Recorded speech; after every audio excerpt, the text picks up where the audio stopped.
Hello students, चलिए आज हम लोग स्टार्ट करने वाले हैं अपनी थर्ड बुक वॉल्यूम 3, जिसमें हम लोग financial statements of A company की बात करेंगे। फाइनेंशियल स्टेटमेंट जैसे कि आपको पता है हमारे पूरे साल का जो काम किया है हमने उसका आउटकम होता है, हमारी बैलेंस शीट बनती है, हमें प्रॉफिट एंड लॉस के बारे में पता चलता है, हमारे कैश फ्लो के बारे में पता चलता है। आज हम लोग इसके ऊपर डिटेल में डिस्कस करेंगे। बहुत ही इंपॉर्टेंट डिस्कशन होगा आज का हमारा। ये जो डिस्कशन है, अगर आप इसको बहुत ध्यान से समझ लेते हो तो आपका वॉल्यूम 2 और वॉल्यूम 3 का मैक्सिमम पोर्शन कवर हो जाता है बेटा।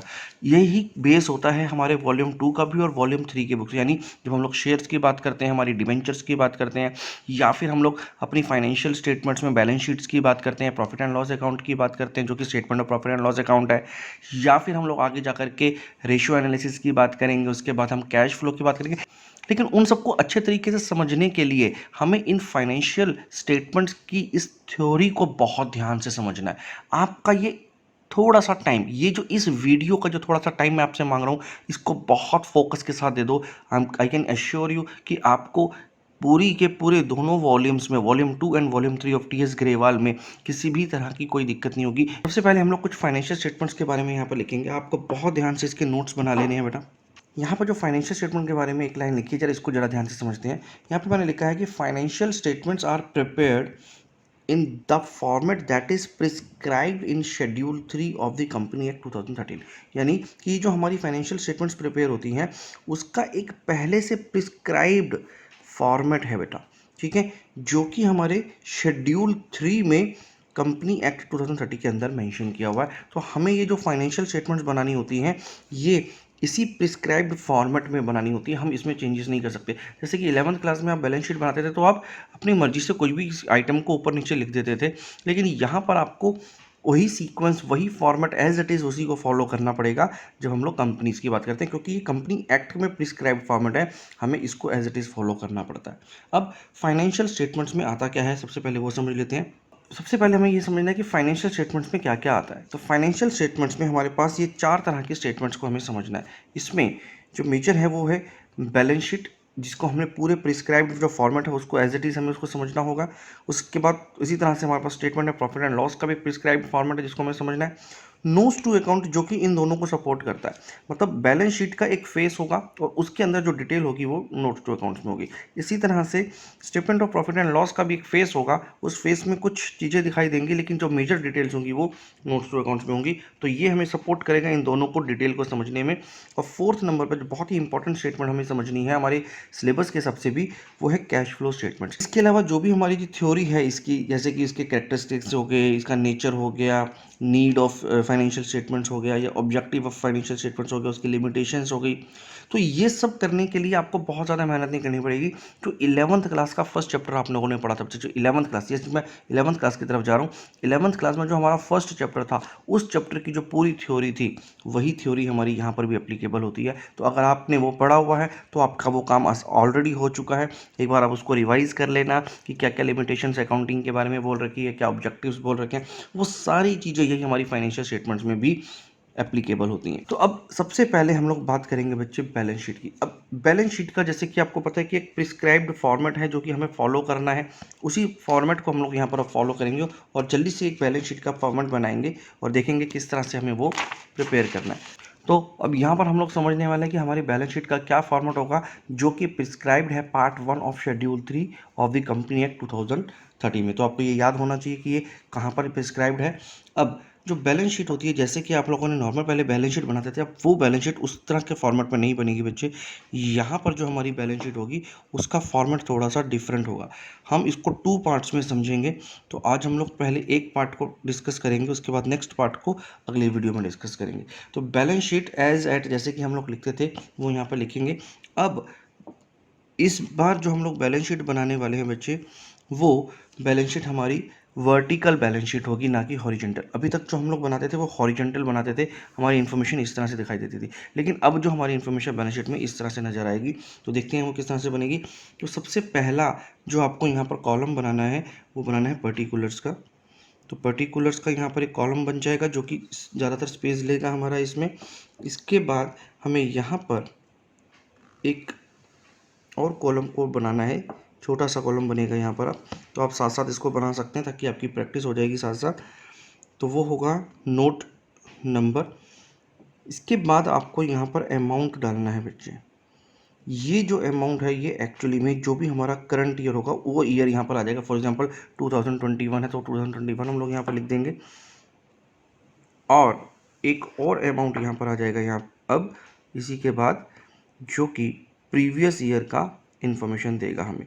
तो प्रीवियस ईयर का जो भी डेटा होगा वो हमारा अब इस कॉलम में आएगा। तो कुल मिलाकर के यहाँ पर 4 कॉलम्स बनते हैं बच्चे। हम लोग इसको नंबरिंग दे देते हैं। हमारा फर्स्ट कॉलम ये होगा जिसमें पर्टिकुलर्स डालना है, सेकेंड कॉलम नोट नंबर के लिए होता है, थर्ड कॉलम हमारे करंट ईयर का अमाउंट होगा, और फोर्थ कॉलम हमारा प्रीवियस ईयर का अमाउंट दिखाएगा।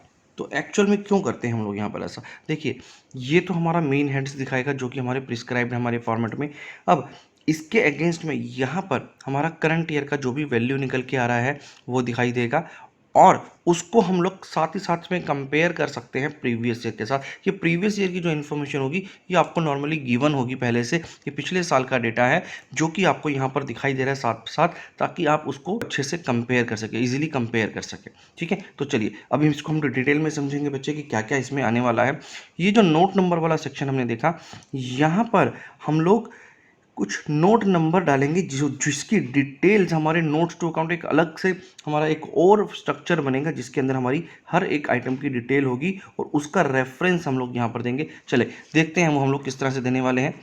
सबसे पहला जो पोर्शन हमारा यहाँ पर हम लोगों को डिस्कस करना है, जैसे कि आपको पता है कोई भी बैलेंस शीट में 2 पार्ट्स होते हैं, एक तरफ लाइबिलिटीज़ आती हैं और एक तरफ एसेट्स आते हैं, जैसे हम लोगों ने 11th क्लास में पढ़ा था। लेकिन यहाँ पर जो हमारा फर्स्ट पार्ट होने वाला है, यहाँ पर ही जैसे मैंने आपको बताया ये वर्टिकल चलेगा, तो इसमें आपको इस तरह से फर्स्ट पार्ट यहाँ पर बनाना है, और इस फर्स्ट पार्ट का जो नाम है वो यही नाम हमेशा आपको डालना पड़ेगा, जिसमें आपको लिखना है equity and liability, equity and liabilities. तो ये हमारा फर्स्ट पोर्शन है। जो टोटल हमारा जो बैलेंस शीट है वो 2 पार्ट्स में होगा। फर्स्ट पार्ट जो है हमारा इक्विटी एंड लाइबिलिटीज है, और सेकंड पार्ट हमारा एसेट होगा जो हम लोग आगे देखेंगे। ठीक है, अब इस इक्विटी एंड लाइबिलिटी के अंदर भी 4 पार्ट्स आते हैं। चलो पहले एक पार्ट को लिखते हैं। सबसे फर्स्ट जो पार्ट यहाँ पर लिखा जाएगा वो होगा share holders funds. Share holder funds first part होगा, जिसके अंदर 3 सब पार्ट्स हैं बच्चे, जिसको हम ए बी और सी के नाम से लिख सकते हैं। तो ए बी सी करके हम लोग यहाँ पर लिख देंगे। इस शेयर होल्डर के अंदर 3 पार्ट्स होंगे। हम क्या है वो 3 पार्ट्स वो हम लोग अभी आगे डिस्कस करेंगे। जो सेकंड पार्ट हमारा इसके अंदर आने वाला है वो होगा share application money pending allotment.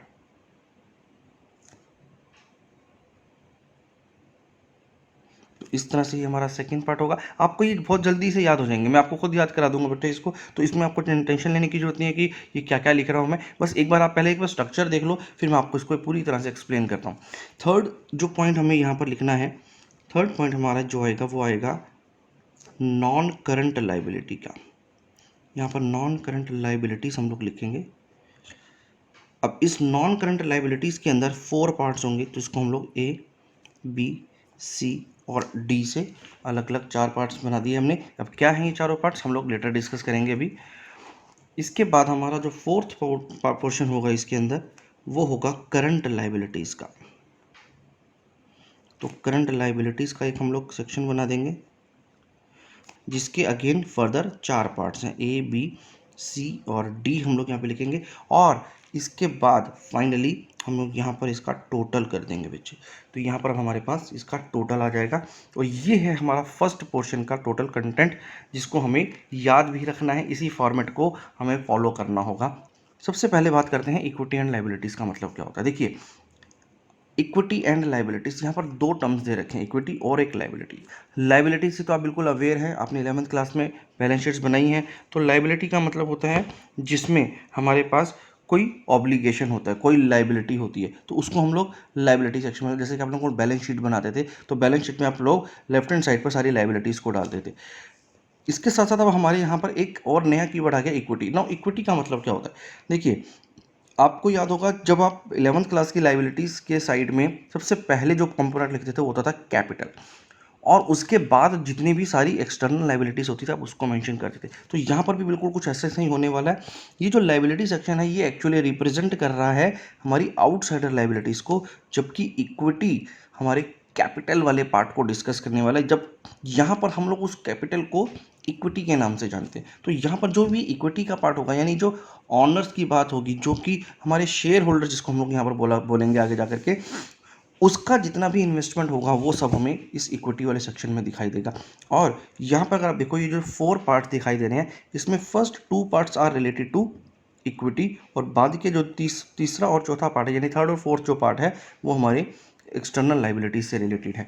तो चलिए समझते हैं। सबसे पहले जो फर्स्ट पार्ट है उसको बोलते हैं हम लोग शेयर होल्डर फंड्स। आपको इसी तरह से लिखना है शेयर होल्डर फंड्स। अब ये शेयर होल्डर फंड का मतलब क्या होता है? तो शेयर होल्डर फंड को अगर हम लोग समझें तो ये एक ऐसा फंड है जो कि हमारे शेयर होल्डर से बिलोंग करता है ना। ये शेयर होल्डर्स कौन होते हैं? शेयर होल्डर्स वो सब लोग हैं जिनका उस कंपनी में कोई हिस्सा है, कोई शेयर है, जो उस कंपनी की ऑनरशिप रखते हैं, उसे हम लोग शेयर होल्डर्स बोलते हैं। ठीक है, तो यहाँ पर हम लोग अब उनकी बात करने वाले हैं कि शेयर होल्डर फंड्स क्या होते हैं। अब इस शेयर होल्डर फंड में मैंने जैसे बताया कि यहाँ पर 3 डिफरेंट आइटम्स आती हैं। उन आइटम्स को एक एक करके डिस्कस करते हैं। सबसे पहले जो चीज़ हमें यहाँ पे लिखनी है उसको लिखना है शेयर कैपिटल।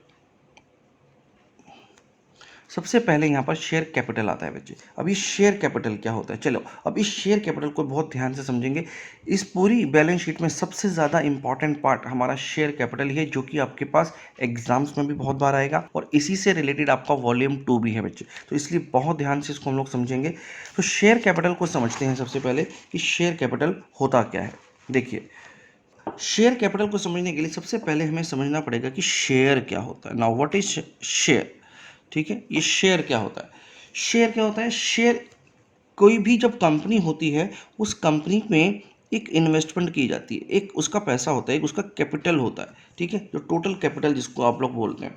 तो उस टोटल कैपिटल की अगर मैं बात करूं तो उस टोटल कैपिटल को बहुत सारे डिफरेंट हिस्सों में बांट दिया जाता है। बहुत सारे डिफरेंट हिस्सों में बांट दिया जाता है, और जो उसका सबसे स्मॉलेस्ट हिस्सा होता है, जो सबसे स्मॉलेस्ट पार्ट होता है, जो सबसे स्मॉलेस्ट यूनिट होता है उस ऑनरशिप का, उसे हम लोग शेयर कहते हैं। तो ये ऑनरशिप का सबसे स्मॉलेस्ट यूनिट होता है किसी भी कंपनी के अंदर। इसकी एक फेस वैल्यू होती है। क्या होती है बच्चे? इसमें एक फेस वैल्यू होती है, जो कि इस छोटे यूनिट का, इस पूरे की पूरी कैपिटल की अगर मैं बात करूं तो इस पूरे कैपिटल में से जो सबसे छोटा यूनिट की वैल्यू को जो बताता है उसे बोलते हैं फेस वैल्यू। यानी इस सबसे छोटे यूनिट की क्या वैल्यू है वो हमें फेस वैल्यू के नाम से हम उसको जानते हैं। ठीक है, ये जो टोटल कैपिटल होती है कंपनी की उसको हम लोग छोटे छोटे पार्ट्स में डिवाइड कर देते हैं, और जो सबसे छोटा पार्ट होता है वही शेयर कहलाता है, जैसा कि हम लोगों ने अभी डिस्कस किया। अब ये जो शेयर्स होते हैं, ये जो छोटे छोटे पार्ट्स होते हैं, इसके भी दो डिफरेंट टाइप्स होते हैं। तो यहाँ पर दो तरह के डिफरेंट टाइप ऑफ शेयर्स आपको समझने हैं। देखिए, इक्विटी शेयर्स का मतलब मैं बहुत ब्रीफ छोटा सा इसमें संक्षिप्त आपको बताना चाहूँगा पहले, फिर हम इसको आगे डिटेल में डिस्कस करेंगे आगे जा करके।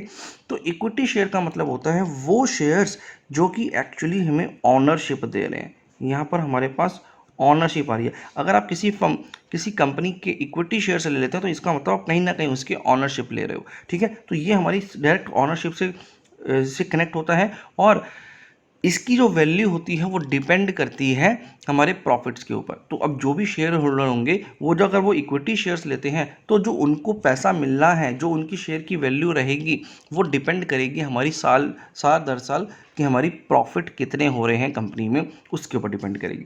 दूसरी तरफ जो प्रेफरेंस शेयर्स होते हैं, यहाँ पर एक्चुअल में ऑनरशिप नहीं होती। यहाँ पर एक्चुअल में ऑनरशिप तो नहीं होती।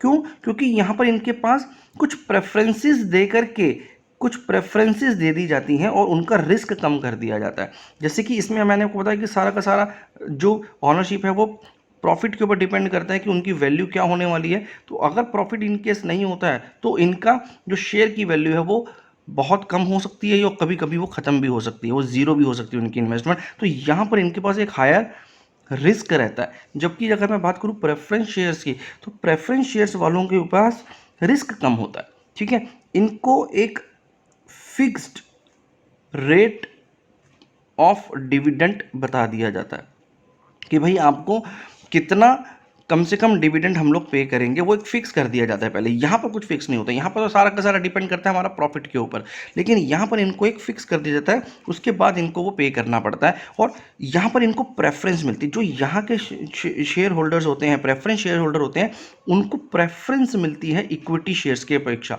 मतलब कल को अगर दोनों में से अगर दोनों को मुझे डिविडेंड पे करना है तो सबसे पहले मुझे प्रेफरेंस शेयर वालों को डिविडेंड पे करना है, उसके बाद अगर कुछ बचता है तो इक्विटी शेयर वालों को जाएगा। कल को मान लीजिए कंपनी बंद होने की नौबत आती है, तो कंपनी जब बंद होती है तो सबसे पहले प्रेफरेंस शेयर्स वालों को उनका पैसा मिलेगा, उसके बाद अगर कुछ बचता है तो फिर वो इक्विटी शेयर्स वालों को मिलेगा। तो इस तरह से इसको कुछ प्रेफरेंसेस मिलती है। हम इसको और आगे डिटेल में, बहुत डिटेल में समझेंगे आगे के सेशंस में, लेकिन अभी के लिए मैंने आपको थोड़ा सा आइडिया दे दिया कि दो तरह के जो शेयर्स होते हैं वो कौन कौन से होते हैं। एक इक्विटी शेयर्स होता है और एक प्रेफरेंस शेयर्स होता है। अब आगे की बात करते हैं कि ये शेयर्स, ये जो हम लोगों ने बात करी शेयर्स, ये हम एक्चुअल में इशू किस किस को कर सकते हैं। देखिए बहुत ही इंपॉर्टेंट थ्योरी है ये, सारी की सारी थ्योरी ऐसी थ्योरी है जो कि आपके क्वेश्चंस में आती है, आपके एमसीक्यूज में आती है, तो बहुत ध्यान से इसको समझना है आपको। अब हमें सबसे पहले ये समझना है कि हमें ये किसको इशू करते हैं ये shares, to whom we issue, क्या शेयर्स, हम ये जो शेयर्स हैं वो किसको इशू करेंगे। तो यहाँ पर हमें चार तरह की कैटेगरीज को बताया गया, जिसमें सबसे पहले आप लिख लीजिए प्रमोटर्स। प्रमोटर्स कौन होते हैं? जो कि एक्चुअली उस बिजनेस का आइडिया लेकर के आए, जिन्होंने एक्चुअल में उस कंपनी को स्टार्ट किया, उन्होंने उसको रजिस्टर कराया, उसके ऊपर काम किया, उस कंपनी की एग्जिस्टेंस में उनका सबसे बड़ा हाथ रहा, तो वो हमारे प्रमोटर्स होते हैं। तो कुछ शेयर्स तो हमारे प्रमोटर्स के पास रहते हैं। फिर प्राइवेट प्लेसमेंट से भी हम लोग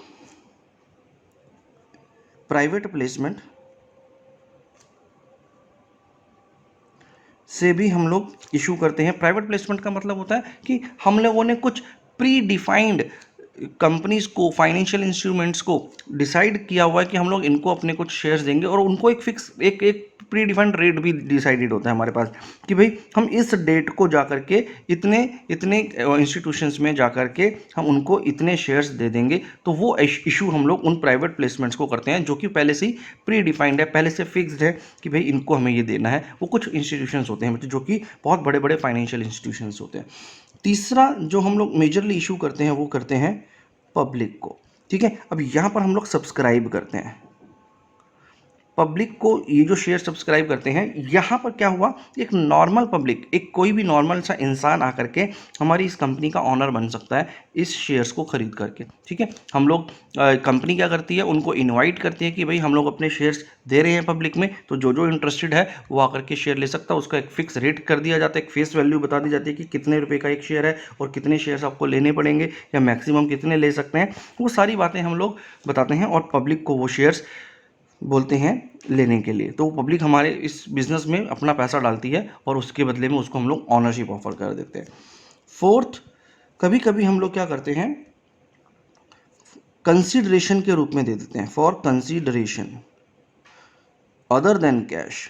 मतलब नॉर्मली जो हमारे शेयर्स इशू होते हैं वो पैसा इकट्ठा करने के लिए होते हैं कि हम लोग कैश आ जाए हमारे पास। लेकिन कभी कभी क्या होता है कि मान के चलिए कि मेरा कोई एक वेंडर है जिससे मैंने कोई बहुत बड़ा एसेट खरीद लिया है, तो उस एसेट की जो पेमेंट नहीं करता है मैं उसको, उसके बदले में क्या कहता हूँ कि भाई तुम एक काम करो, हमारी कंपनी के कुछ शेयर्स ले लो, तो हम उसको वो शेयर्स इशू कर देते हैं।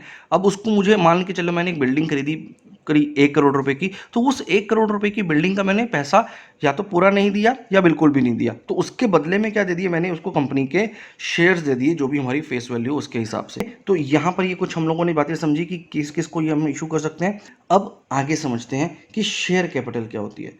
शेयर कैपिटल हमेशा आपकी बैलेंस शीट में दिखाई देती है बच्चों। ठीक है, शेयर कैपिटल हमेशा आपकी इस बैलेंस शीट में दिखाई देती है, और जब भी आप शेयर कैपिटल लिखेंगे तो यहाँ पर नोट नंबर 1 जरूर आएगा।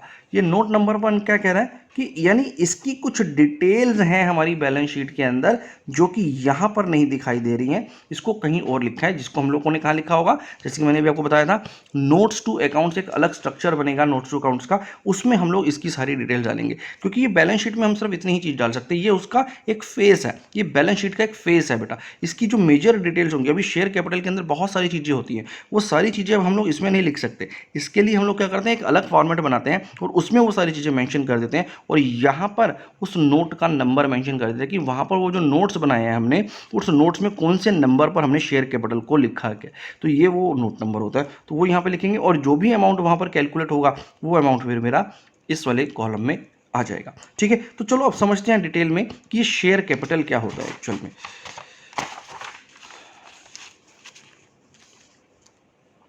तो अब बात करें अगर हम लोग शेयर कैपिटल की,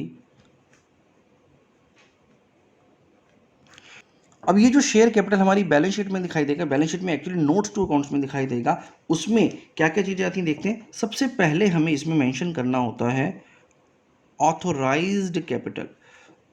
ऑथोराइज्ड कैपिटल, जी हाँ। अब ये ऑथोराइज्ड कैपिटल क्या होता है, इसको हम लोग नॉमिनल भी बोलते हैं, कभी कभी नॉमिनल कैपिटल भी बोला जा सकता है इसको, एक ही बात है। और इसको हम लोग रजिस्टर्ड रजिस्टर्ड कैपिटल भी बोलते हैं। ठीक है, तो ये हमारे तीन नाम हैं जिसमें से इनका तीनों का मतलब एक ही है, या तो इसको हम लोग ऑथराइज कैपिटल के नाम से जानेंगे, या नॉमिनल कैपिटल लिखा हुआ होगा, या फिर रजिस्टर्ड कैपिटल लिखा होगा। अब ये होता क्या है, देखिए, जब हम लोग अपनी कंपनी को स्टार्ट करते हैं, अपनी कंपनी को फॉर्म करते हैं, तो हमें बहुत सारी लीगल फॉर्मेलिटीज़ को पूरा करना होता है कंपनी को रजिस्टर कराने के लिए। ठीक है, जब हम लोग कंपनी को रजिस्टर कराते हैं तो उसमें बहुत सारे डिफरेंट डॉक्यूमेंट्स बनते हैं, जिसमें एक डॉक्यूमेंट होता है मेमोरेंडम ऑफ एसोसिएशन। इस मेमोरेंडम ऑफ एसोसिएशन के अंदर बहुत सारी हमारी डिटेल्स लिखी होती हैं, हमारे जो भी हमारे प्रमोटर्स होते हैं, जो भी हमारे डायरेक्टर्स होते हैं, कौन कौन डायरेक्टर्स होंगे, वो बहुत सारी चीज़ें इसमें और आती हैं। ठीक है, इसमें जो मेजरली हम लोग क्या करते हैं, ये ऑथराइज्ड कैपिटल को मेंशन करते हैं कि हमारी कंपनी की ऑथराइज्ड कैपिटल कितनी होगी। अभी ऑथराइज्ड कैपिटल होती क्या है, ऑथराइज्ड कैपिटल का मतलब होता है कि हम लोग कितना कैपिटल का हिस्सा पब्लिक को या प्रमोटर्स को या कंसीडरेशन अदर देन कैश को या प्राइवेट प्लेसमेंट के थ्रू इशू कर सकते हैं शेयर्स के रूप में। तो मैक्सिमम हम लोग कितने के शेयर्स इशू कर सकते हैं, वो चीज़ हमारी ऑथराइज्ड कैपिटल बताती है। जितना भी वैल्यू मेरी ऑथराइज्ड कैपिटल का होगा वो मैक्सिमम वैल्यू होती है जिसको हम लोग इशू कर सकते हैं शेयर्स के रूप में। और ये मेंशन कहाँ की गई होती है, मेमोरेंडम ऑफ एसोसिएशन के अंदर मेंशन की गई होती है। अब ये जो मेंशन किया होता है इसमें हर एक क्लास के बारे में लिखा होता है कि भाई इक्विटी शेयर्स कितने हो सकते हैं मैक्सिमम, और प्रेफरेंस शेयर्स कितने हो सकते हैं मैक्सिमम। तो इक्विटी और प्रेफरेंसेस दोनों के बारे में यहाँ पर हमें पता चलता है। इसको ठीक से लिख लेते हैं। तो हम लोग बात कर रहे हैं प्रेफरेंस शेयर्स। तो प्रेफरेंस शेयर्स और इक्विटी शेयर्स कितने कितने मैक्सिमम हम लोग इशू कर सकते हैं, वो दोनों की दोनों चीज़ें हमारी इसके अंदर मेंशन होती हैं। जैसे कि मैंने आपको बताया, ये क्या होता है, it is the maximum, it is the maximum amount, maximum amount which a company, आप इसको साथ साथ जरूर लिखेंगे बेटा, which a company can issue as shares. ठीक है, तो यहां पर ये मैक्सिमम अमाउंट होता है। ऑथराइज कैपिटल एक क्या है, एक मैक्सिमम अमाउंट है जिसको कंपनी इशू कर सकती है शेयर्स के रूप में। ये एक मैक्सिमम लिमिट होती है। मतलब इसका मतलब ये नहीं कि इतना ही उसको करना है, वो इससे कम भी कर सकती है, लेकिन इसको क्रॉस नहीं कर सकती। जो उनको शेयर्स इशू करने हैं कंपनी को, वो इस लिमिट को क्रॉस नहीं कर सकते। ये हमें पहले से मेंशन करके देना होता है मेमोरेंडम ऑफ एसोसिएशन के अंदर। और दोनों के दोनों चीज़ों को मेंशन करेंगे कि इक्विटी की क्या लिमिट है और प्रेफरेंसेस का लिमिट है, और टोटल हमारा जो ऑथराइज कैपिटल है वो कितना आ जाएगा, इन दोनों का सम करके हम लोग वहाँ पर प्रेजेंट करते हैं। तो चलिए, एक चीज़ तो होती है हमारी ऑथराइज कैपिटल जो कि हम लोगों ने अभी समझी। सेकंड चीज़ जो हम लोग यहाँ पर बात करने वाले हैं, वो बात करने वाले हैं इशूड कैपिटल की। इशूड कैपिटल, नाउ ये इशूड कैपिटल क्या होती है, चलिए देखें, समझते हैं इसको। इशूड कैपिटल का मतलब क्या होता है, ये वो कैपिटल है जो कि एक्चुअल में हम लोग इशू करते हैं। देखिए, ऑथराइज्ड कैपिटल क्या थी, ये एक मैक्सिमम वैल्यू है, मैक्सिमम अमाउंट है जिसको हम लोग इशू कर सकते हैं। लेकिन एक्चुअल में हम लोग कितना इशू कर रहे हैं, एक्चुअल में हम लोग कितना इशू करने वाले हैं, वो हम लोग यहाँ पर करते हैं। तो ये एक्चुअल इशूड वैल्यू होती है यहाँ पर। ठीक है, तो ये एक्चुअल इशूड वैल्यू कहाँ से निकलती है, ये out of authorised capital, out of authorised capital. मतलब ऑथराइज्ड कैपिटल में से आप कितनी वैल्यू के शेयर्स को इशू कर रहे हो, यहां पर हम लोग उस बात को करेंगे। ठीक है, तो इशूड कैपिटल सिंपल सा एक ही है कि जितने नंबर ऑफ शेयर्स आपने इशू किए उसकी बात कर रहे हैं, और ये कभी भी ऑथराइज्ड कैपिटल से ज़्यादा नहीं हो सकती, इसके अंदर ही रहेगी। ठीक है, या इसके बराबर हो सकती है। तीसरा जो यहाँ पर पॉइंट हमें समझना है वो है सब्सक्राइब्ड कैपिटल। सब्सक्राइब्ड कैपिटल, अब ये सब्सक्राइब्ड कैपिटल क्या होता है? हमने पब्लिक को बोला कि भाई हम लोग कुछ शेयर्स इशू करना चाहते हैं। फॉर एग्जांपल हमने बोला कि भाई हम लोग 50,000 शेयर्स को इशू करना चाहते हैं।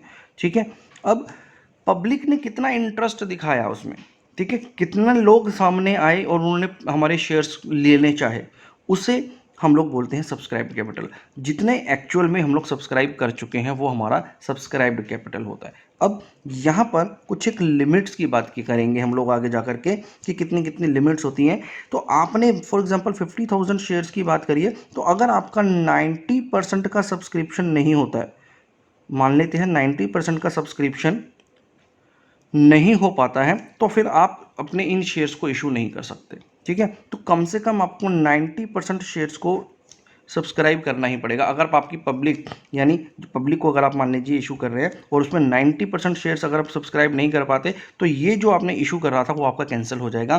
तो अभी तक इसका मतलब अब आप इशू नहीं कर सकते, आपको दोबारा से फिर से एक बार स्कीम निकालनी पड़ेगी, दोबारा से इन्वाइट करनी पड़ेंगी एप्लीकेशन। आप तभी इनको इशू कर पाओगे, तभी आप ये सब्सक्राइब कैपिटल कर पाओगे जब आपके पास सब्सक्रिप्शन कम से कम 90% ऑफ द इशूड कैपिटल आ जाते हैं। ठीक है, अब सब्सक्राइब्ड कैपिटल का मतलब क्या हो गया? जितने इंटरेस्ट दिखाया लोगों ने, जितना जितना लोगों ने शेयर्स को खरीदा हमसे। ठीक है, और आपको मैंने बता दिया कि कम से कम 90% ऑफ द इशूड कैपिटल हमारा सब्सक्राइब होना चाहिए, राइट। और नहीं होता है तो हमें उनके जितने भी पैसे आए हैं उन सबको भी रिफंड करना पड़ेगा। चलिए, तो अब यहाँ पर ये जो सब्सक्राइब्ड कैपिटल है, जैसे कि हम लोगों ने समझा, ये वो कैपिटल होती है जो कि सब्सक्राइब की गई है लोगों के द्वारा, सब्सक्राइब्ड बाय द पीपल। यहाँ पर दो कैटेगरीज होंगी इसमें। क्या क्या कैटेगरीज होंगी इसमें? होगा एक तो subscribed and fully paid up. Subscribed and fully paid up. अब ये subscribed and fully paid up क्या होता है? देखें, देखो जी, subscribed and fully paid up का मतलब होता है कि हमने सब्सक्राइब तो कर ही लिया, जो भी सब्सक्रिप्शन हुए वो सब्सक्रिप्शन तो हो गए और साथ साथ सबका पैसा भी आ गया। अब कभी कभी क्या होता है कि जो इन्वेस्टर्स होते हैं वो एक साथ पैसा नहीं दे सकते, तो कंपनी उनको एक ऑप्शन देती है कि आप इंस्टॉलमेंट्स में पैसा दे दो। ठीक है, तो अब जब वो कंपनी को इंस्टॉलमेंट्स में पैसा मिलता है तो कभी कभी ऐसा होता है कि बीच में कुछ एक शेयर होल्डर्स कहीं कोई इंस्टॉलमेंट अगर मिस कर देता है या नहीं दे पाता वो, या फिर आगे देना कंटिन्यू, मतलब वो आगे कंटिन्यू ही नहीं करता उसको देना, बीच में ब्रेक कर देता है, तो वो हमारे पास पैसा पूरा नहीं आएगा। तो वो हमारा इस कैटेगरी में फिर नहीं दिखाई देगा। इस कैटेगरी में सिर्फ वही पैसा दिखाई देगा जो कि सब्सक्राइब तो हुआ था, साथ साथ पूरी की पूरी तरह से पेमेंट भी आ गया हमारे पास, तो उसको हम लोग subscribe and fully paid up capital के नाम से जानते हैं। और जो दूसरी यहाँ पर कैटेगरी है वो होती है subscribed but not fully paid up. Not fully paid up, जहाँ पर क्या हुआ, सब्सक्रिप्शन तो हुआ था भाई, शुरू में एप्लीकेशंस तो आई थी कि हाँ जी हमें चाहिए हमें चाहिए हमें चाहिए, बहुत सारे लोगों ने हमसे शेयर्स मांगे, लेकिन उसमें से फिर क्या हुआ, कुछ लोग पीछे हट गए। कुछ लोगों ने शुरू शुरू में हमें एप्लीकेशन के पैसे दे दिए कि हाँ जी ये लो जी, हम मान लेते हैं हमारा 10 रुपये का एक शेयर है, तो हमने बोला भाई आप एक काम करो इसको 4 किस्तों में दे दो। ठीक है, 3 रुपये एक बार दे दो, 2 रुपये एक बार दे दो, 3 रुपये एक बार दे दो, 2 रुपये एक बार दे दो, ऐसे करके आप हमें 10 रुपये दे देना। तो लोगों ने 3 रुपये तो भेज दिए। फिर जब हमने उनसे बोला लाओ जी अगली किस्त लाओ 2 रुपये की, तो उसमें से कुछ लोगों ने हमें ये पैसे नहीं दिए। अगर उन्होंने कुछ लोगों ने ये पैसे नहीं दिए तो क्या हुआ, वो हमारे पास पेमेंट नहीं आई उसकी। तो इसको हम लोग बोलते हैं subscribe but not fully paid. और कभी कभी क्या कहते हैं कि हम लोगों ने जैसे 3 रुपये मांगे, उसके बाद हमने 2 रुपये मांगे, फिर हमने 3 रुपये मांगे, अभी तक हमने ये 2 रुपये मांगे ही नहीं। अगर कंपनी कॉल नहीं करती तो कोई भी इन्वेस्टर कैसे देगा? ठीक है, तो अगर कंपनी ने ही इसको कॉल नहीं किया तो भी मेरा सब्सक्राइब्ड तो हो रखा है लेकिन वही पूरा पेड अप नहीं है। तो यहाँ पर subscribed and fully paid up, subscribe but not fully paid up के दो केसेस कम से कम हो सकते हैं। एक तो जो जब हमारे इन्वेस्टर्स नहीं दे पा रहे हैं, not paid by share holders, और कभी कभी होता है कि हम लोगों ने, कंपनी ने कॉल ही नहीं किया, तो कंपनी नॉट कॉल्ड। कुछ इस तरह से करके हमें ये चारों चीज़ों को समझना था, जिसमें शेयर कैपिटल में सबसे पहले हम लोगों ने देखा ऑथराइज्ड कैपिटल होता है, इशूड कैपिटल होता है और सब्सक्राइब्ड कैपिटल होता है। और सब्सक्राइब कैपिटल के अंदर दो कैटेगरीज आती हैं, एक में subscribed and fully paid up और subscribed but not fully paid up. तो ये हम लोगों ने इसकी डिटेल समझी है बच्चे। तो इसको हम लोगों को यहाँ पर जो भी अमाउंट आएगा उसको अपनी बैलेंस शीट के अंदर हम लोग यहाँ पर अमाउंट को मेंशन कर देंगे, जो भी अमाउंट हमारे इसमें आ रहा होगा कैलकुलेशन करने के बाद। ठीक है, नेक्स्ट जो पॉइंट हमें यहाँ पर मेंशन करना है वो मेंशन करना है reserve and surplus.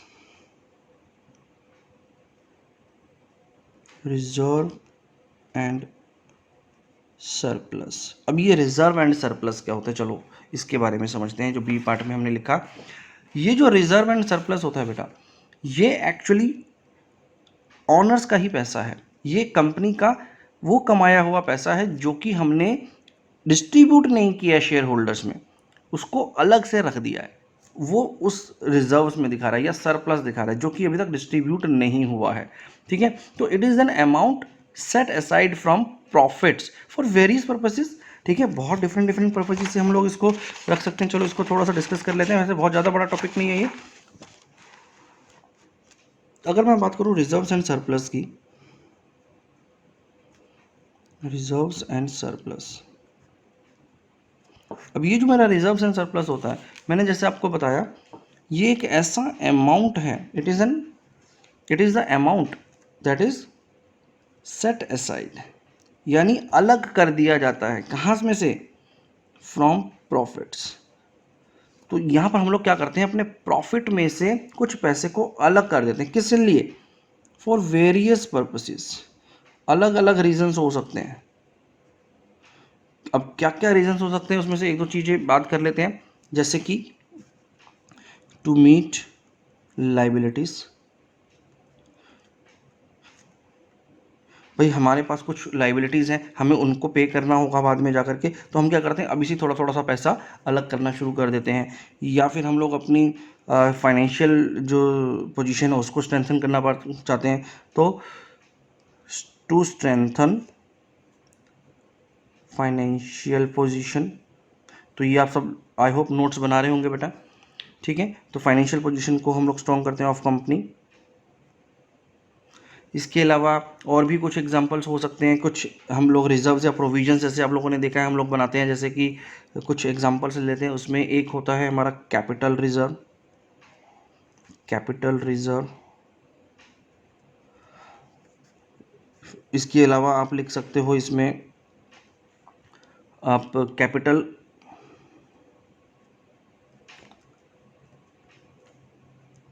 Redemption reserve. फिर आप एक पॉइंट और लिख सकते हैं इसके अंदर, सिक्योरिटी प्रीमियम रिजर्व। अब ये सब क्या होते हैं, ये हम लोग अभी डिस्कस करेंगे आगे जाकर के डिटेल में, इन सब के बारे में डिटेल में डिस्कस करेंगे। ये पूरी थ्योरी हमारी इंपॉर्टेंट है बच्चे, इसमें से हम कुछ भी मिस नहीं कर सकते, और इसको मिस कर भी देंगे तो आप आगे कुछ समझ में नहीं आएगा। एक और लिख लेते हैं हम लोग, डिबेंचर्स रिडेम्पशन रिजर्व। इसके अलावा एक और आप लिख सकते हो, रिवैल्यूएशन रिजर्व, या फिर एक और हम लोग लिख सकते हैं यहाँ पर शेयर ऑप्शंस आउटस्टैंडिंग अकाउंट। क्या होते हैं ये सब हम लोग अभी आगे जाकर डिटेल में समझेंगे। तो ये कुछ एक रीजंस होते हैं जिनकी वजह से हम लोग क्या करते हैं, रिजर्व एंड सरप्लसेस बनाते हैं। तो अगर आपको कोई भी इस तरह से, जैसे अभी हम लोगों ने कुछ यहाँ पर रिजर्व्स की बात करी, अगर यहाँ पर कोई भी आपको ऐसा रिजर्व नज़र आता है तो वो सारे के सारे रिजर्व्स कहाँ जाते हैं, हमारे रिजर्व एंड सरप्लस के सेक्शन में जाते हैं, जो कि टोटल के रूप में हमारी इस बैलेंस शीट में शो होंगे।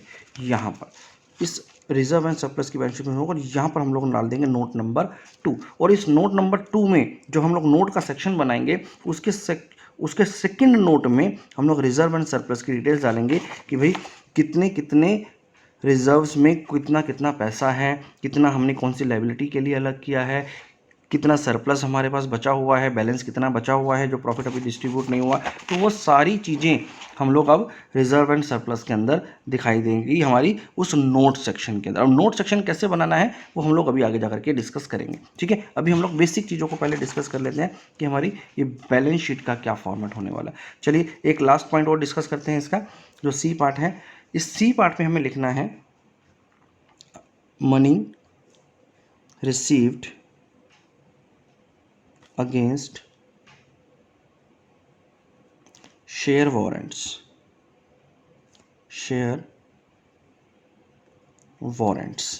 ठीक है। Money received against share warrants. अब ये क्या होता है? ये एक इंस्ट्रूमेंट होता है जो कि किसी भी होल्डर को, जिसके पास ये इंस्ट्रूमेंट होता है, इंस्ट्रूमेंट मतलब एक डॉक्यूमेंट होता है ये, ठीक है। जिस भी पर्सन के पास ये डॉक्यूमेंट होगा, जिसको हम लोग शेयर वारंट बोलते हैं, उसके पास एक राइट होता है इक्विटी शेयर्स का, ठीक है। क्या मतलब है इसको ज़रा ध्यान से समझते हैं। बहुत ही छोटा सा टॉपिक है, वैसे तो ये आपके सिलेबस का कोई बहुत मेजर पार्ट नहीं है इसमें, लेकिन आप क्योंकि बैलेंस शीट में एक पार्ट आता है इसका, तो इसलिए थोड़ा सा समझ लेते हैं इसको। अब क्या होता है कि कंपनी कभी कभी क्या करती है कि शेयर्स इशू नहीं करती, बल्कि ये एक वारंट इशू कर देती है, शेयर वारंट्स इशू कर देती है, जो कि एक हमेशा पब्लिक लिमिटेड ही कर पाएगी, ठीक है। तो ये एक ऐसा इंस्ट्रूमेंट है जो कि जिसके पास ये वाला डॉक्यूमेंट है, जो भी इसका होल्डर है, उसको एक राइट देती है कि वो एक स्पेसिफाइड डेट पर और एक जो भी पहले से स्पेसिफाइड वैल्यू होगी, इसकी स्पेसिफाइड वैल्यू पर इसको कन्वर्ट कर सकता है इक्विटी शेयर्स के अंदर, ठीक है। तो यहाँ पर क्या होता है कि जो भी पब्लिक कंपनी होगी, पब्लिक कंपनी ही होनी चाहिए, इसके लिए पब्लिक लिमिटेड कंपनी होनी चाहिए जो कि इस डॉक्यूमेंट को इशू कर सकती है। और ये डॉक्यूमेंट ऐसे डॉक्यूमेंट है कि जिस भी पर्सन के पास ये डॉक्यूमेंट होगा, वो इसको फ्यूचर में जाके आगे जाकर के एक स्पेसिफाइड डेट पर और स्पेसिफाइड वैल्यू में इस पर्टिकुलर वारंट को, इस पर्टिकुलर डॉक्यूमेंट को कन्वर्ट करा सकता है हमारे इक्विटी शेयर के अंदर, ठीक है। तो ये एक इस तरह का डॉक्यूमेंट होता है। अब क्या होगा कि क्योंकि ये अभी शेयर नहीं है, ये अभी शेयर नहीं बना है, तो इसलिए इसको शेयर कैपिटल से अलग रखा गया, ठीक है। लेकिन जब ये बाद में फाइनली कन्वर्ट हो जाएगा तो इसको फिर शेयर कैपिटल का पार्ट बना दिया जाएगा। लेकिन कहीं ना कहीं ये वाला जो डॉक्यूमेंट है वो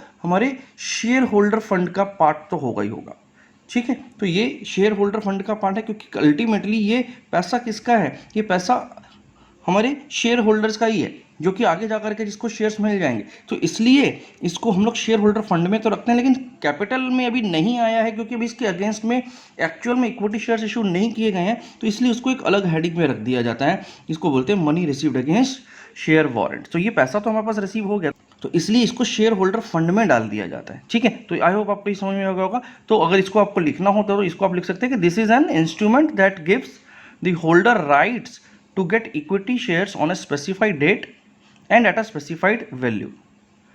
तो यहाँ पे एक बात ये भी ध्यान रखनी है, here public company issues a document that will later be converted into equity shares, ठीक है। तो this is what the money received against share warrants, ठीक है। तो आपको ये चीज़ समझ में आ गई है। अब आगे बढ़ते हैं बच्चे हमारा इस पे, जो हमारी बैलेंस शीट पर यहाँ पर जो नेक्स्ट टॉपिक है वो है share application money pending allotment. तो चलिए यहाँ तक अब हम लोग समझ चुके हैं, ए बी सी तक तीनों समझ चुके हैं। तो अब आपने जितनी भी बातें यहाँ तक समझी है, यानी अभी तक हम लोगों ने ये तीन पोर्शंस को समझ लिया है, शेयर कैपिटल को, रिजर्व एंड सरप्लस को, and money received against share. तो इन तीनों का जो भी सम आएगा, इन तीनों की जो भी यहाँ पर वैल्यूज़ आएंगी, ये तीन वैल्यूज़ आ गई अब आपके पास, ये तीनों की जो टोटल वैल्यूज़ हैं वो हमारा क्या हो गया? शेयर होल्डर फंड हो गया। तो यहाँ पर आपको एक क्लियर होगा कि शेयर होल्डर फंड क्या होता है। तो शेयर होल्डर फंड इन तीनों को मिला करके बनता है। चलिए नेक्स्ट सेकंड आइटम पर जाते हैं हम लोग, जो कि बोल रहा है share application money pending allotment. देखिए बहुत ही सिंपल सा है ये, ऑल्दो ये आपसे पूछेगा नहीं, वैल्यूएशन में नहीं आता है आपके, लेकिन फिर भी क्योंकि एक बैलेंस शीट में है तो एक बार इसको डिस्कस कर लेते हैं। ज़्यादा से ज़्यादा ये आपकी बैलेंस शीट की प्लेसमेंट के बारे में इससे क्वेश्चन पूछ सकते हैं, लेकिन ये क्या होता है, किस तरह से फंक्शन करता है, इसके बारे में कुछ नहीं पूछेगा as per the CBS guidelines. ठीक है, तो CBSE ने इसको मना किया है इवेल्यूएट करने के लिए। चलिए, तो होता क्या है वैसे ये जो share application money pending allotment का मतलब होता है कि कभी कभी ऐसी सिचुएशन आ जाती है जब कंपनी पब्लिक को शेयर इशू करने के लिए एप्लीकेशन मांगती है। ठीक है, अब एप्लीकेशन आ गई, लोगों ने हमारे पास पैसा भेज दिया, एप्लीकेशन भेज दी, तो उस एप्लीकेशन के साथ एक पैसे भी भेजेंगे वो हमें।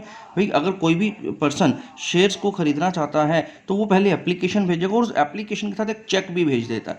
ठीक है, कि भैया मेरा ये चेक है, मुझे आप ऐसा करो, इतने इतने शेयर एलोकेट कर दो। अब ये डिसीजन कंपनी का होता है। अब हो क्या रहा है कि कंपनी इस एप्लीकेशन को प्रोसेस कर करके उनको शेयर्स एलोकेट करने का प्रोसेस शुरू कर देती है, जिस प्रोसेस में कभी कभी थोड़ा सा टाइम लग जाता है। और कभी कभी इस तरह की सिचुएशन आ जाती है कि ये जो प्रोसेस है ये एंड ऑफ द ईयर होता शुरू। ठीक है, अगर वो एंड ऑफ द ईयर शुरू होगा, मान लो मार्च के अंदर कहीं पर पैसे आए हमारे पास, तो उसको प्रोसेस करने में 1-1.5 महीना लग सकता है, 2 महीने लग सकते हैं। तो अगर वो 1-1.5-2 महीने का टाइम लग जाता है तो उस बीच में अगर हमारा साल खत्म हो जाता है, जो फाइनेंशियल ईयर अगर खत्म हो जाता है, तो इसका मतलब क्या हुआ, हमारे पास पैसा तो आ गया है लेकिन उसके बदले में अभी शेयर्स को एलोकेट नहीं किया गया। ठीक है, तो जो भी ऐसा पैसा होगा जो हमें रिसीव हो गया है लेकिन साल खत्म होने की वजह से अभी तक हम लोगों ने उसका अलॉटमेंट नहीं किया है, अभी शेयर्स में नहीं भेजा है, तो वो अमाउंट मेरा यहाँ पर दिखाई देगा। दैट्स इट, बस इससे ज़्यादा इसमें कुछ नहीं है बेटा।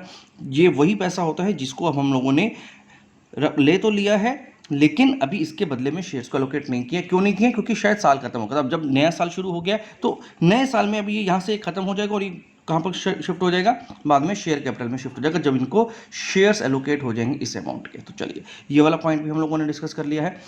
नेक्स्ट पॉइंट आता है बच्चे हमारा नॉन करंट लाइबिलिटीज। अब देखिए, ये जो दो पार्ट्स हमने समझे जिसमें शेयर होल्डर फंड्स और शेयर एप्लीकेशन मनी पेंडिंग, ये कौन से थे, ये हमारे सब हेड्स हैं। देखिए, अगर आप इसको ध्यान से समझे, ये जो है हमारा ये मेन हेड होता है, मेन का भी मेन हेड है ये। मतलब ये समझ लीजिए कि हमारी बैलेंस शीट के, ये जो हमारी बैलेंस शीट है इसके दो पार्ट्स होते हैं। जो फर्स्ट पार्ट है वो ये है। इस फर्स्ट पार्ट का जो मेन हेडिंग है वो कौन कौन से हैं, वो 4 है मेन हेडिंग्स। एक तो share holder fund, share application money pending allotment, non current liabilities और करंट लाइबिलिटी। तो इनको हम लोग मेन हेड्स बोलेंगे। और इसके अंदर ये जो हम लोगों ने लिखे share capital, reserve and surplus, money received against share warrant, ये इनके इस मेन हेडिंग के सब हेड्स हैं। ये इस मेन हेडिंग के सब हेड्स हैं। ये जो हम 4 लिखेंगे वो इस मेन हेडिंग के सब हेड्स होंगे। यहाँ पर ये जो 4 लिखेंगे वो इस मेन हेडिंग के सब हेड्स होंगे। ठीक है, तो ये इस तरह से हमें इसको बोलना है। अब देखिए, हम लोग अब बात कर रहे थे कि ये दोनों चीज़ें जो थी हमारी इक्विटी से रिलेटेड थी। ठीक है, जो कि हमारा ऑनर्स का पैसा है, जो कि हमारे शेयर होल्डर्स का एक्चुअल में पैसा है, हम उसकी बात कर रहे थे। अब हम बात करते हैं लाइबिलिटीज़, जो कि एक्सटर्नल लाइबिलिटीज़ की बात करेंगे। अब एक्सटर्नल लाइबिलिटीज़ में 2 तरह की लाइबिलिटीज़ होती है, एक नॉन करंट और एक करंट लाइबिलिटीज़। तो चलिए सबसे पहले समझते हैं कि नॉन करंट लाइबिलिटीज़ में हमारे पास क्या क्या आता है। तो चलिए इसको लिख लेते हैं पहले। नॉन करंट लाइबिलिटी में जो सबसे पहली चीज़ यहाँ पर आएगी, जो कि इसी फॉर्मेट में आपको लिखना है, इसी सीक्वेंस में आपको लिखना है, तो वो होगा बच्चे लॉन्ग टर्म बोरोइंग्स। तो एक तो हो गया हमारा long term borrowings. B part होगा इसका, जो सेकंड इसका सब हेड होगा वो होगा डेफर्ड टैक्स लाइबिलिटीज। ठीक है, तो यहाँ पर डेफर्ड टैक्स लाइबिलिटीज आती है, इसको आप नेट करके लिख दिए, बताऊंगा मैं भी आपको क्या होता है इसके बारे में भी। फिर होता है इसमें अदर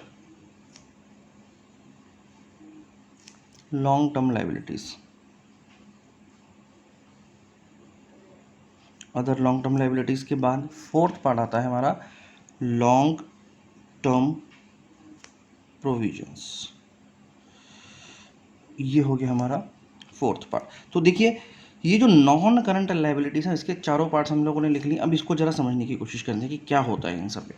तो नॉन करंट लाइबिलिटीज क्या होती है, सबसे पहले ये समझते हैं। तो बेटा, नॉन करंट लाइबिलिटीज की अगर मैं बात करें तो पहले समझते हैं कि नॉन करंट लाइबिलिटीज का मतलब क्या है। तो बहुत ही सिंपल है, नॉन करंट लाइबिलिटी का मतलब होता है ऐसी लाइबिलिटीज जो कि लंबे समय के लिए है। ठीक है, नॉन करंट है, करंट नहीं है। हमारी बैलेंस शीट के जो फॉर्मेट में इसको नॉन करंट बोला गया क्योंकि ये करंट नहीं है।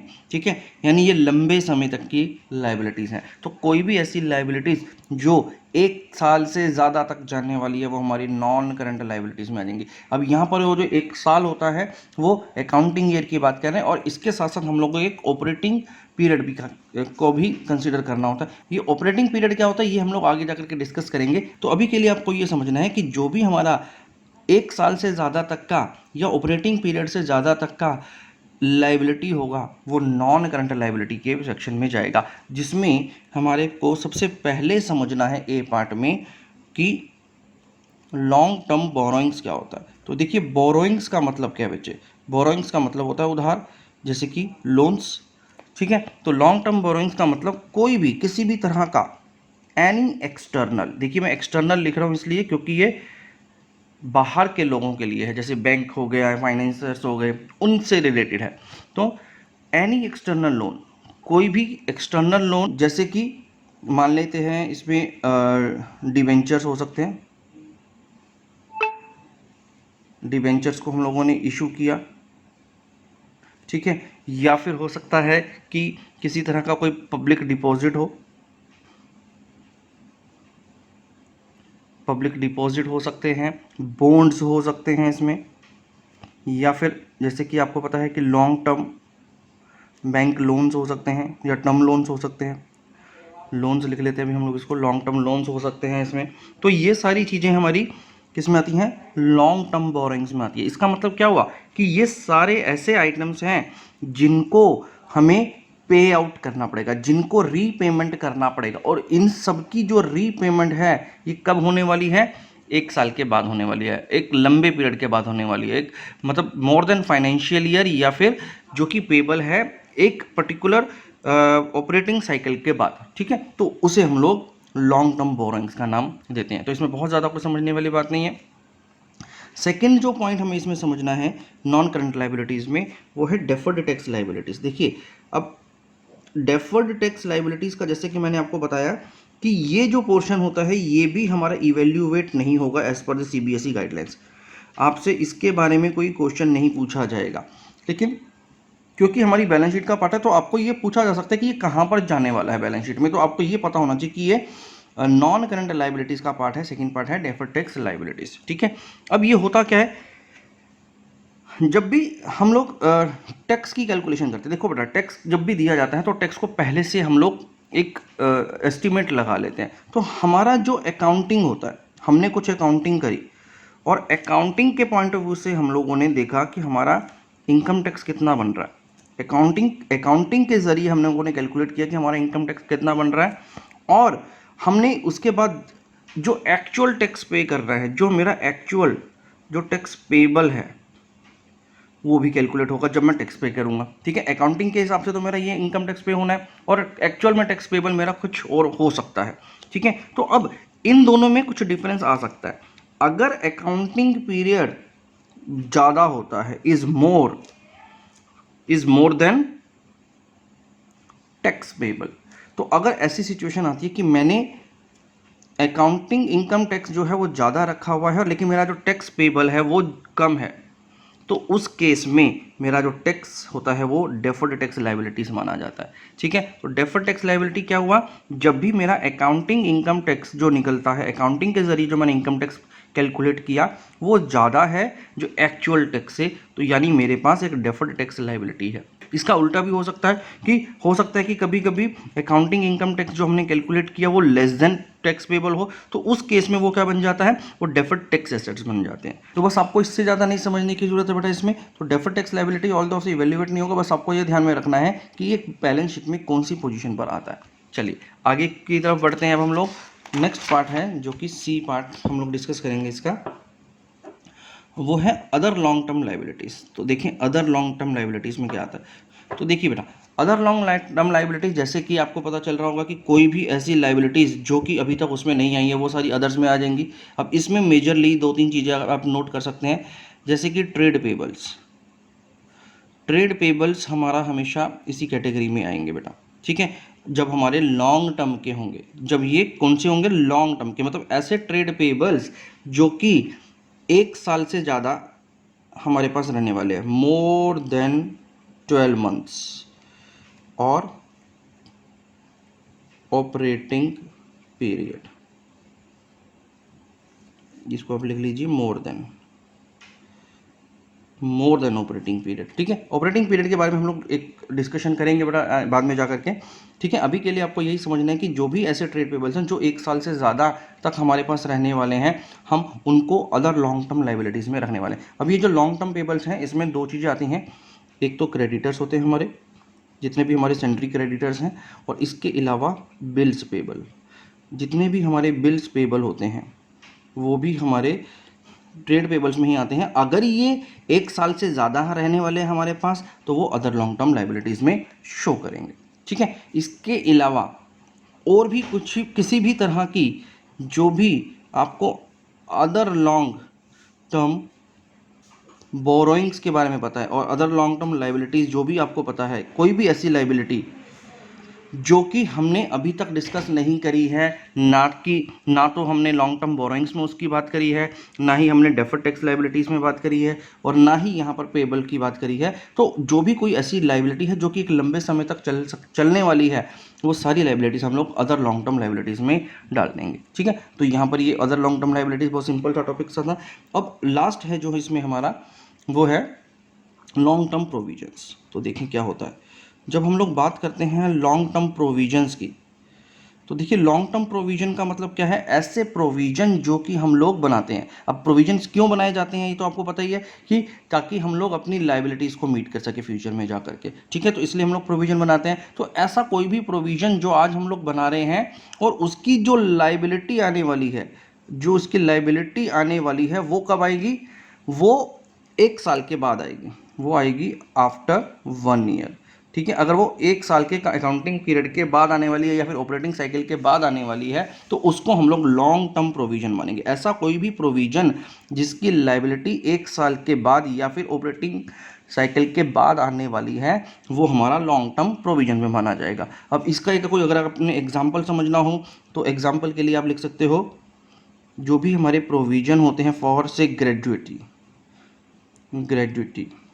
ग्रेजुएटी क्या होती है बच्चे, ये एम्प्लॉयज़ को दी जाती है जब वो रिटायर हो जाते हैं। तो रिटायरमेंट के टाइम पर जो उनको पैसा दिया जाता है तो उसका एक प्रोविजन पहले से ही बना लिया जाता है।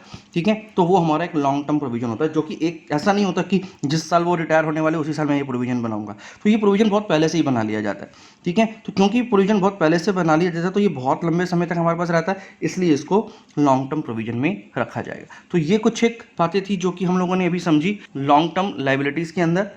इसके बाद हमें डिस्कस करना है बच्चे अपना लास्ट पॉइंट जो कि है करंट लाइबिलिटीज। चलिए देखिए पहले बैलेंस शीट में कहाँ पर आएगा वो। तो बैलेंस शीट में हमें जो नेक्स्ट लास्ट टॉपिक इसमें इस वाले पोर्शन में डिस्कस करना है वो करंट लाइबिलिटीज का। इसके भी जैसे कि आपको पता है कि 4 पार्ट्स होंगे, 4 सब हेड्स होंगे इस मेन हेड के। तो इसमें सबसे पहला जो हेड होगा वो होगा शॉर्ट टर्म बोरोइंग्स।